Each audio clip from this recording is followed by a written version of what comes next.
There's a quiet revolution going on in the world of travel. It's not just changing where we go anymore, but it's totally remaking how we experience the world. And it's all being powered by this incredible new model for hospitality. And that leads to this huge question, one that's actually popping up in the 2026 budget talks. Is India really ready for what's coming? Because let's be clear, the post-pandemic travel recovery, that's over. The next wave is already here, and it's heading for places that have never, ever been on a tourist map before. And the stakes here are absolutely massive. We're talking about tourism making up nearly 8% of India's entire GDP. It supports over 40 million jobs. So getting this future right, well, it's not just about planning better holidays. It's about the health of a huge piece of the national economy. So to really get a handle on this incredible shift, here's how we're going to break it down.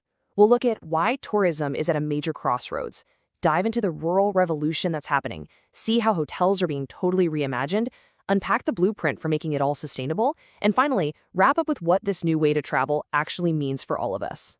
Okay, first up, tourism at a crossroads. Travel is absolutely booming, but the compass is pointing in a completely new direction. See, the next generation of travelers, they're not just hitting the big cities. They're seeking out these remote Himalayan villages, these untouched coastal regions, places where the old playbook of just building giant hotels completely falls apart. And this slide just lays out the disconnect perfectly.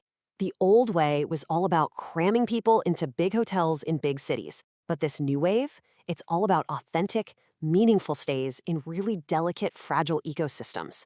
You just can't plop a 500-room resort in a tiny village without destroying the very thing that made it special in the first place. Which brings us right to our second section, the rural revolution. So, if the old model is broken, how do you handle all this new demand in a way that's actually sustainable? Well, the answer seems to be this massive pivot away from megacities and toward nurturing these tiny micro-communities, focusing on things like homestays and real rural tourism. Now, let's be real, this shift is not easy, not by a long shot. These rural communities are facing some serious hurdles. We're talking about a basic lack of infrastructure, a totally understandable fear about how tourism might change their way of life, and of course, the huge risk of environmental damage if it isn't managed perfectly. But, and this is a huge but, the potential upside is just enormous. This quote really gets to the heart of it. When you do this right, it's not about forcing tourism on a community. It's about empowering them from within. It creates brand new economic opportunities, especially for women and young people who have often been left out of the picture. So here's the key takeaway. The best solution isn't coming from some big corporation. It's bubbling up from the ground, from the communities themselves. You look at places like Hadka in Gujarat, where villagers have literally transformed their own homes into these beautiful, eco-friendly places to stay. It's a model where the benefits, and just as importantly, the control, stay local. And that idea of community-led innovation flows right into our third section, Hotels Reimagined. This is where things get really futuristic. We're seeing this new model emerge that takes all these trends and blends them into something amazing, the modular, zero-waste micro-hotel. Think decentralized pods, designed from the ground up for these remote, beautiful locations. This whole concept really stands on 4 pillars. First, they're decentralized and modular, so you can install them with almost no ecological footprint. Second, they're packed with tech to manage resources smartly. Third, they're all about creating authentic local experiences. And finally, and this is so cool, they're built on a philosophy called biophilic design. So what in the world is biophilic design? Well, at its core, it's this idea that we as humans have a deep, built-in need to connect with nature. So this design philosophy is all about creating spaces that feed that connection, which in turn reduces stress and just makes us feel better. And trust me, it is way, way more than just sticking a plant in the corner. And here's what that actually looks like in practice. It means making sure every room has a view of greenery.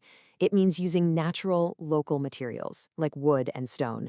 It means creating a sense of safety and refuge, maybe with something like a canopy bed. It's all about blurring that line between inside and outside. It's basically design that helps you heal. Okay, this all sounds amazing, right? But it brings us to a really critical question, which is the focus of our 4th section, the sustainability blueprint. How do we make sure that this exciting new way to travel doesn't just become a victim of its own success and end up destroying the very places we're trying to appreciate? The most important tool we have to answer that question is a scientific concept called carrying capacity. To put it simply, it's the absolute maximum number of people a place can handle before things start to go wrong, before the environment, the local culture, or the economy starts to suffer. This diagram is a great way to picture it. Think of it like a funnel. At the very top, you have the widest possible number. That's the pure physical space available. But as you go down the funnel, you start adding in real-world limits, and that slowly narrows the number down to something that's actually sustainable. Let's break that funnel down. You start with the physical capacity. Then you factor in real-world things like weather or local festivals. After that, you consider effective limits, like how much waste can be managed or how many staff are available. And finally, this part is so important. You account for the operative capacity, which includes the shadow population of all the support staff needed. That's how you find the true sustainable number. So let's put this all together in our final section, a new way to travel. When you combine these micro hotels with a smart sustainability plan, what's the actual impact on people, the planet, and local prosperity? Well, what you get is this powerful triple benefit. It's a model that builds real economic resilience for local families.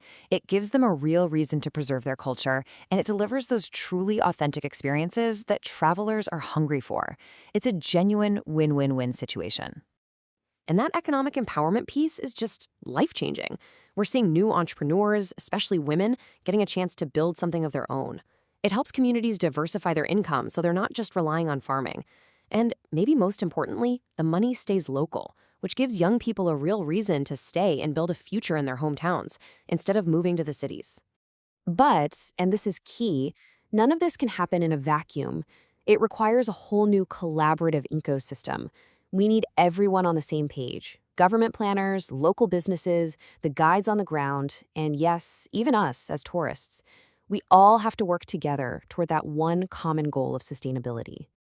So when you really boil it all down, you start to realize something. The future of travel, it isn't a destination on a map. It's not a new kind of building. It's a brand new relationship. It's a symbiotic connection between people, our planet, and prosperity, where each one helps the other thrive. And the only question left to ask is, are we ready to build it?